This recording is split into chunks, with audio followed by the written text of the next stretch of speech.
Your Excellency Abdullah Shahid, President of the 76th United Nations General Assembly, Your Excellency Secretary General Antonio Guterres, Your Excellency President Moon Jae-in, and distinguished leaders from around the world, it is an honor to be here today, where BTS appointed as special presidential envoys of the Republic of Korea. We're here today to share the stories of our future generation. Before we came here, we asked the young people in their teens and 20s around the world about their past 2 years and about the world they find themselves in today. Jin will share some of the answers we received. Yes, should we take a look? You can feel the good vibes from just looking at these. There were times during the past 2 years when I too felt bewildered and troubled. But still here, we have people who cry out, let's live on, let's make the best of this moment. Because we can't stand still when we are in the ideal time of our lives to take on new challenges. It wasn't as if we could blame anyone, and you must have felt the frustration. Here I'm the same as I was yesterday, but the world changed like we were transported in a flash to a parallel world. I was saddened to hear that entrance and graduation ceremonies had to be canceled. These are moments in life you want to celebrate, and missing out on them must have been upsetting. We were heartbroken when our long-planned concert tours were canceled. And for a while, we yearned for the moments we wanted to make complete. Yes, it was a time for us to mourn for the things that COVID took away from us. A time to discover how precious each and every moment we taken for granted were. Suga mentioned the precious things we taken for granted, and lots of people answered our question by sharing pictures of their precious moments. Many people showed how they share their moments with nature. I think during these 2 years, they found dear the time they experienced and care for nature.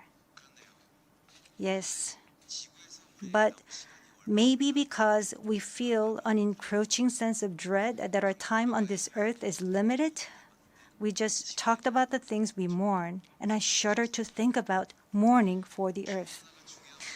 Everyone agrees that climate change is an important problem, but talking about what the best solution might be, that's not easy. It's a topic that's tough to make conclusions about. Yes, it is a tough discussion, but I learned while preparing for today that there are many young people who have an interest in environmental issues and choose it as their field of study. The future is unexplored territory, and that's where we, more than anyone, will spend our time. So these young people were searching for the answers to the question of how we must live that future. So I hope we don't just consider the future as grim darkness. We have people who are concerned for the world and searching for the answers. There are still many pages left in the story about us, and I thought we shouldn't talk like the ending's already been written. Of course, sometimes the world seems stuck in place even if you're ready to go. Sometimes it feels like you've lost your way. There was a time when we felt the same way. I've heard that people in their teens and 20s today are being referred to as COVID's lost generation, that they've lost their way at a time when they need the most diverse opportunities and must try new things. But I think it's a stretch to say they're lost just because the paths they tread can't be seen by grown-up eyes. Yes, take a look at these pictures. Here we have many who are trying hard to continue their friendships online in new ways, start learning new things, live healthier lives. I'm sorry, excuse me.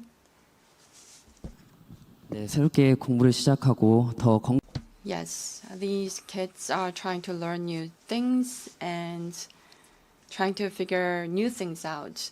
They don't look lost. They look like they are finding new courage and taking on new challenges. I think that's why instead of the lost generation, a more appropriate name would be the welcome generation. Because instead of fearing change, this generation says welcome and keeps forging ahead. That's right. If we believe in possibilities and hope, even when the unexpected happens, we will not lose our way, but discover new ones. There will be choices we make that may not be perfect, but that does not mean there will be nothing we can do. That's what I think. What is important are the choices we make when we're faced with change, right? Some of you heard the news that we're coming to the UN, and a lot of you were wondering whether we have been vaccinated. And I'll take this opportunity to say yes. All 7 of us, of course, we received vaccinations. The vaccination was a sort of ticket to meeting our fans waiting for us and to being able to stand here before you today. Just like we said in our message today, we too are doing the things that we're able to do right now. Like the vaccinations, efforts are continuously underway to keep this new reality going forward. And I think the day we can meet again face to face is not far away. Until then, I hope we can fill each of our days to the brim with positive energy. We thought the world had stopped, but it continues to move forward. I believe that every choice we make is the beginning of change, not the end. I hope that in this nascent new world, we can all say to each other, welcome. And now, as we look forward to this future, the permission to dance is our message of welcome that we want to share with everyone today.